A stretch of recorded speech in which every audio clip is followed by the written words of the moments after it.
Hai Nabi, ittaqillah, bertakwa kepada Allah, wala tuti'il kafirin, baik taat kepada kafir, wala tuti'il kafirin, baik taat ke kafir. Kencang lagi dah. Wal munafikin, dan awak munafik jaga tuan tu dan anggota kabinet tapi yang munafik mengaji betul Islam ke hukum Islam ia apa dah pakai hukum pancari ia tukar Islam dengan pancari kendu saya semiti wala tu'il kafirin wal munafikin, baik taat kepada kafir dan baik taat kepada awak munafik. Innallaha kana aliman hakima, Tuhan itu. Wattabi' ma yuha ilaika min rabbika, innallaha bima ta'maluna khabira. Dengan jalan tak kitab apa yang kena diwahyu kerana putera oleh Allah, dan Allah ni tepu apa yang kata aku buat.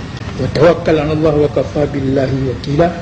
Dan dia yang mandum, dia dah buat apa yang mandum, baik wayu dia tertawakal dan umat Allah, wa kafa billahi wakila, dan katib Allah ni.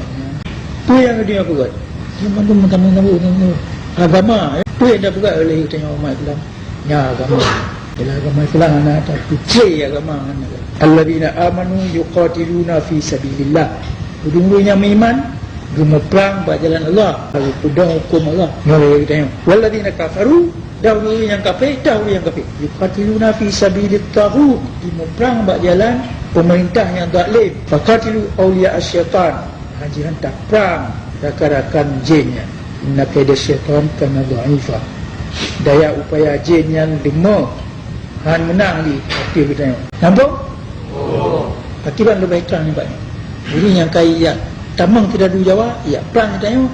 Ya terima perintah dari timur ni dari Tahud alladzina kafaru, yang kaya kafir. Macam ni?